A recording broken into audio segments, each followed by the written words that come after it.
Distinguished heads of government, young thought leaders, ladies and gentlemen, 大家好. It's an honor and a privilege to speak to you today at the World Development Forum as youth delegate. Too often, the notion of being a young person in today's world is associated with the multitude of issues that we've inherited. Devastating wars, a catastrophic climate crisis, and inequality due to race, gender, or religion. It's natural to feel overwhelmed by the magnitude of circumstance that we find ourselves in, and to grow cynical in the face of our apparent insignificance. After all, we're only young. What could we possibly do? My response to this quandary is simple. We must recognize our youth not as a hindrance, but as a strength. Today, with the resources we have at our disposal, being young no longer means being naive. But it does mean being empowered in our curiosity. It means that all of our youthful energy and zeal can positively reinforce itself as we discover the world around us. It means we are invigorated to ask new questions, to connect with different cultures, and to inspire change in the communities that we inhabit. This is why I've always been an outspoken advocate for education and remained in full-time school. Now I balance classes at Stanford with being part of a sorority, founding a basketball team and a book club, and taking part in other student lit groups. I'm often asked how and why I choose to remain so engaged in campus life despite balancing training as a professional athlete and also work in the fashion industry.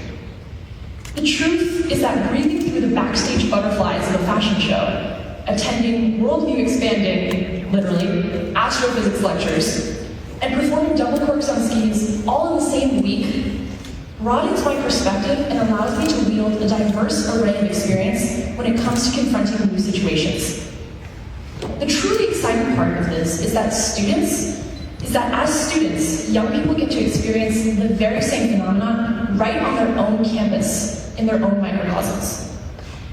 By communicating with people who are different from themselves, students can cultivate a wealth of knowledge that extends far beyond the confines of the classroom.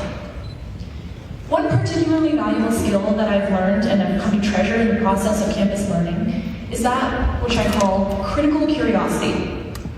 This is the practice of approaching dissonant conversations with both an educated mind and an open heart. An important distinction to be made here is between being wide-eyed and gullible and being critically curious. Armed with both unprecedented access to information and digital citizenship skills, modern young people are uniquely positioned to be both inquisitive and discerning. A second key component of critical curiosity is the expulsion of the ego from the learning process. To be curious is to be humble. And to be humble is to be willing to be wrong. Skiing has taught me to appreciate the value of resilience when it comes to modifying my approach after my original ideas were disproven. And I have been wrong, a lot. I've sustained injuries, lost a 4-year win streak after a contest was canceled, and I predicted the weather wrong, of all things. And I've also run into stubborn mental barriers that made me want to bang my metaphorical head against their metaphorical walls. The important decision in these moments of misjudgment, though, was to consult my repository of knowledge and formulate a new plan on the spot.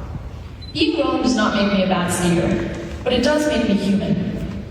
I believe that school gave me the toolbox to learn more effectively, while training taught me how to continue that learning in the broader scope of my life and in the world beyond it, even if I fail the first, second, or the third time. Combining these skills has allowed me to ask hard questions with a true willingness to learn, rather than sheltering behind what is familiar to me. In short, being a young person balancing school with sport encouraged me to be critically curious, and that allowed me to be a student of the world. Critical curiosity is especially salient in the context of modern misinformation. Closed-mindedness is corrosive. It degrades the fabrics of domestic, social, economic, and political spheres, breaks down international dialogue and exchange, and is ultimately harmful for global development. As individuals or nations, we will not always agree on the specifics of every issue, but when we approach collaboration the right way, our differences are not our weakness, they are our strength. No matter how well equipped we may be in our own field fields, there's always something to be learned from the individual sitting right next to us. We can overcome the forces that divide us and pit us against one another. All we have to do is be critically curious. And so I implore you, no matter your age, to keep that seed of youthful curiosity in the back of your mind and to let it see the sunlight often. If curiosity showed me the world, then courage allowed me to share it with others. I'm privileged and grateful to have the platform that I do, and I consider it both an honor and a duty to use it to enact positive change in the world. I gave my first speech on equality in women's sports and Title IX when I was in 7th grade, and since then I've made it my mission to encourage young people, particularly girls, to participate in sports. This cause is what gave me the courage to do the bravest thing I've ever done. At the 2022 Beijing Olympics, I stood at the top of the big air. On my last run of the finals, I'd already completed my 2 best tricks in the 2 runs prior, and I was sitting in 3rd place, which was a respectable position for my first event at my first Olympics at the age of 18. But I had something else in mind. I wanted to try an unnatural double cork 1620. Now this is a trick that no woman before me, myself included, had ever even attempted during training. It was 50% more rotation than the hardest trick that I could do, and to boot, it was in my unnatural direction, which is kind of like writing with your left hand. I had one chance to land the 2 flips and 4.5 spins with the pressure of millions and millions of people watching on my shoulders. So I did the normal thing and I called my mom. She asked what I was going to do. I told her, and she told me not to do it. She said that it was too dangerous, that I had 2 more events after me there, one of which I was the favorite to win, and so all in all, the decision was far too risky. I knew this, of course, but I also knew the power that I held in that moment as a young woman in a male-dominated sport. I had the opportunity to send a profound message to all the little girls watching at home. I have maintained that the confidence, creativity, and passion that sports endow young athletes empower them to step outside of their comfort zones, to break their boundaries and become pioneers in their own right. But sometimes it just takes a tiny external impetus for someone to close the gap between theory and practice.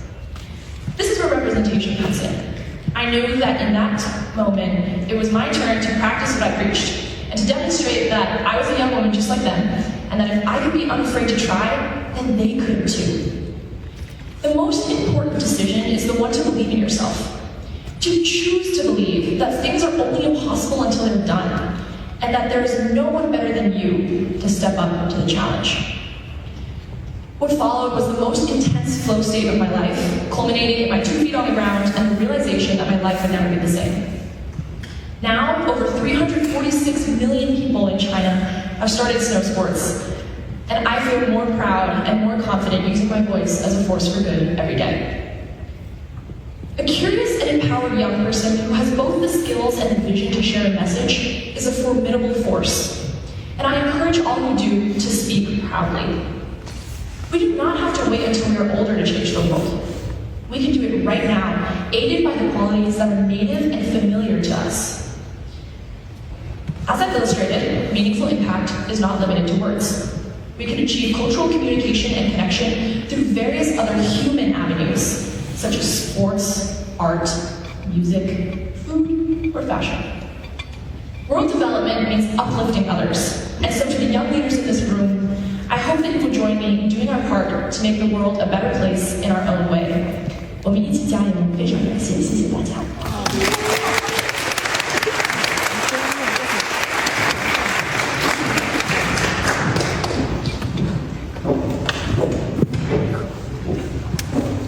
Thank you for that inspiring and incredible speech.